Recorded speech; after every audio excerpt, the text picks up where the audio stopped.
অভ্যুত্থানের পর ইসলামী ব্যাংক দখল ও লুটপাটে কারা জড়িত জানে দেশের মানুষ। সকালে বিএনপির প্রতিষ্ঠাতা সাবেক রাষ্ট্রপতি জিয়াউর রহমানের সমাধিতে শ্রদ্ধা জানানো শেষে এ মন্তব্য করেন দলটির সিনিয়র যুগ্ম মহাসচিব রুহুল কবির রিজভী। এদিকে চট্টগ্রামে এক অনুষ্ঠানে বিএনপির স্থায়ী কমিটির সদস্য আমির খসরু মাহমুদ চৌধুরী বলেছেন, বিএনপি ক্ষমতায় গেলে জাতীয় সরকার গঠন করে ৩১ দফা সংস্কার প্রস্তাব বাস্তবায়ন করবে।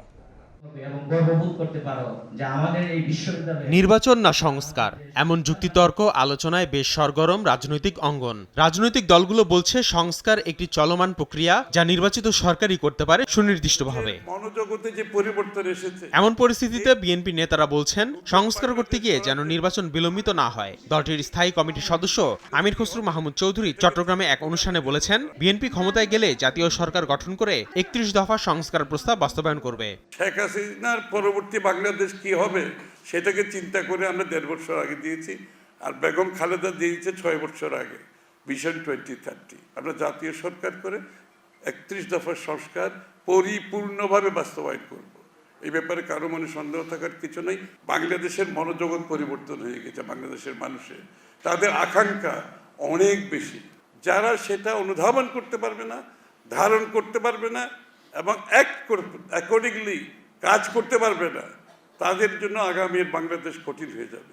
Double million offer, Walton fridge কিনে পেতে পারেন ২০ লক্ষ টাকা, রয়েছে কোটি কোটি টাকার নিশ্চিত উপহার। এদিকে বিএনপির প্রতিষ্ঠাতা সাবেক রাষ্ট্রপতি জিয়াউর রহমানের সমাধিতে ফুল দিয়ে শ্রদ্ধা নিবেদন করেন বিএনপির সিনিয়র যুগ্ম মহাসচিব রুহুল কবির রিজভী। এ সময় তিনি বলেন, অভ্যুত্থানের পর ইসলামী ব্যাংক দখল ও বিভিন্ন লুটপাটে কারা জড়িত তা জানে দেশের মানুষ। ৭১-এ তাদের ভূমিকা নিয়েও প্রশ্ন তোলেন রিজভী। ৫ই আগস্টের পর আমরা কি ব্যাংক আত্মসাৎ করতে দেখিনি? আমরা তো দেখেছি ইসলামী ব্যাংক কিভাবে গ্রাস করে নিল একটি রাজনৈতিক দলের অনুসারীরা। রাজধানীর নয়াপল্টনে গণমাধ্যম কর্মীদের সঙ্গে ঢাকা মহানগর দক্ষিণ বিএনপির মতবিনিময় অনুষ্ঠানে যুক্ত হন দলটির সিনিয়র নেতারা। এ সময় গণমাধ্যমের স্বাধীনতা নিশ্চিতের বিষয়ে সবাই একমত পোষণ করেন। আওয়ামী লীগের প্রেতাত্মারা এখনও সচিবালয়ে অবস্থান করছে জানিয়ে তাদের প্রতিরোধের আহ্বান নেতাদের। এই সরকারের মূল দায়িত্ব একটি গ্রহণযোগ্য নির্বাচন জাতির সামনে উপহার দেয়, একটি গ্রহণযোগ্য নির্বাচনের মাধ্যমে একটি নির্বাচিত সরকার উপহার দেয়া, এবং তার আগে যতটুকু সংশোধন করা দরকার, সংস্কার করা দরকার, সেই সংস্কারগুলো আমরা কিন্তু কেউ মানা করি নাই। রাজনৈতিক বিটের সাংবাদিকদের সঙ্গে এ মতবিনিময়ে গণমাধ্যমকেও পেশাদারিত্ব বজায় রাখতে আহ্বান জানান বিএনপির নেতারা। আসিফ মোহাম্মদ সিয়াম, সময় সংবাদ, ঢাকা।